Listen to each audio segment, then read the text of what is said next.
जैसा कि आप सबको मालूम है कि हमारी भारत जोड़ो न्याय यात्रा मणिपुर से चलकर विभिन्न राज्यों से होते हुए आज 32वां दिन है। एक बार फिर से झारखंड राज्य हम लोग पहुँचे हैं, छत्तीसगढ़ होते हुए।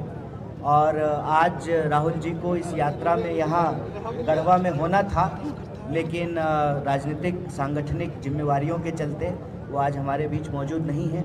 लेकिन जो हमारे तय कार्यक्रम थे, उस तय कार्यक्रम के तहत ही यह तय हुआ था कि हम मज़दूरों के साथ बात करेंगे, खास करके जो मनरेगा मज़दूर हैं उनकी समस्याओं को सुनेंगे।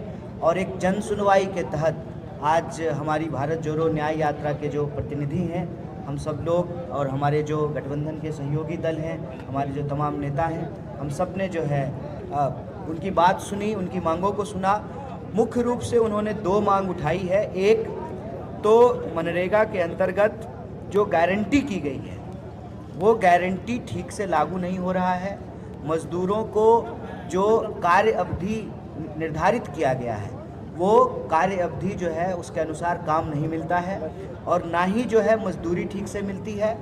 उल्टे करप्शन रोकने के नाम पे जो तकनीकी बदलाव किए गए हैं, उन तकनीकी बदलावों के चलते और ज़्यादा जो जॉब कार्ड हैं वो कैंसिल हो रहे हैं और मज़दूरों को ठीक से मजदूरी नहीं मिलते हैं। हम आप लोगों से ये साझा करना चाहते हैं, हमारे बीच में राज्य सरकार के मंत्री मौजूद हैं। उन्होंने साफ साफ कहा कि केंद्र सरकार हमको हमारा राज्य का हिस्सा नहीं देती है, उसकी वजह से जो है हमको दूसरे फंड से जो मनरेगा मज़दूर हैं उनको मजदूरी देनी पड़ती है।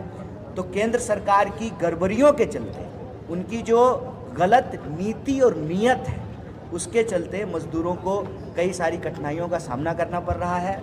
और हम समझते हैं कि यही भारत जोड़ो न्याय यात्रा का लक्ष्य है कि हम समाज के जो 140 करोड़ लोग हैं, मोदी जी के 2-4 जो चंदा देने वाले लोग हैं, जो उनके 1-2 दोस्त हैं, उनको छोड़ करके जो इस देश के 140 करोड़ लोग हैं, हम सबके न्याय की बात कर रहे हैं। हम 100% लोगों के न्याय की बात कर रहे हैं। हमारी भारत जोड़ो न्याय यात्रा 5 तरह के न्याय की पुनर्स्थापना की के संकल्पों को दोहरा रहे हैं हम लोग बार बार। वो न्याय हैं किसानों का न्याय, श्रमिकों का न्याय, युवाओं का न्याय और सभी वंचित वर्ग के, चाहे वो गरीब हों, दलित हों, आदिवासी हों, उनके तमाम लोगों के, महिलाएं हों, उनकी हिस्सेदारी की बात, और नारी न्याय।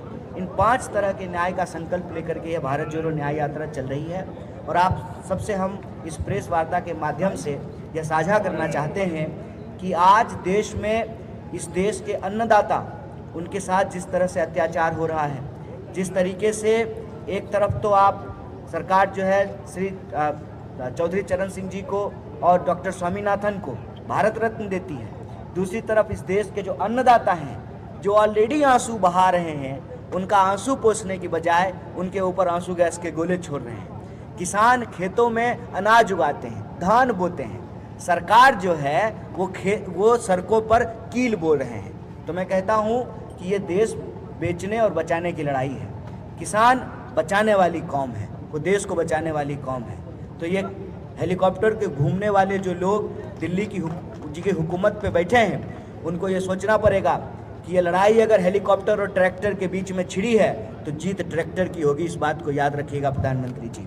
आपको एमएसपी की गारंटी करनी पड़ेगी। और मैं आपको आखिरी बात बोल करके अपनी बात खत्म करूंगा कि हमारे राष्ट्रीय अध्यक्ष श्री मल्लिकार्जुन खड़गे साहब ने कल अंबिकापुर के जनसभा में यह घोषणा किया है कि हमारी सरकार आएगी, हम एमएसपी को कानूनी दर्जा देंगे और जो डॉक्टर स्वामीनाथन की सिफारिशें हैं उनके फार्मूले के हिसाब से एमएसपी जो है किसानों को दिया जाएगा, इसकी गारंटी की जाएगी। इसकी घोषणा जो है हमारे राष्ट्रीय अध्यक्ष ने की है, हमारे नेता श्री राहुल गांधी ने किया है। तो आपके माध्यम से हम एक बार फिर से इस बात को दोहराना चाहते हैं कि भारतीय राष्ट्रीय कांग्रेस और भारत जोड़ो न्याय यात्रा का संकल्प ये है कि हम 5 तरह के न्याय की स्थापना करके इस देश को शक्ति देंगे। और वो 5 न्याय है: युवा का न्याय, हिस्सेदारी का न्याय, नारी का न्याय, किसान का न्याय और मजदूर का न्याय। और न्याय देने से जो इस देश को शक्ति मिलेगी। और आज जयराम जी ने एक बात कही है कि हम लोग जैसे भारत जोड़ो यात्रा में कहते थे कि नफरत के बाजार में मोहब्बत की दुकान खोल रहे हैं, उसी तरह से भारत जोड़ो न्याय यात्रा में हम लोग कह रहे हैं कि अन्याय के अंधकार के खिलाफ हम लोग न्याय का दिया जला रहे हैं। तो अन्याय से लड़ते हुए हमको न्याय की स्थापना करनी है। नमस्कार, मैं हूं मानक गुप्ता। अगर आपको हमारा ये वीडियो पसंद आया हो तो इसे लाइक और शेयर जरूर करें, और हां, हमें सब्सक्राइब और फॉलो करना ना भूलें ताकि आप देश और दुनिया की कोई खबर मिस ना करें। तो जुड़े रहिए हमारे साथ और देखते रहिए न्यूज़ 24।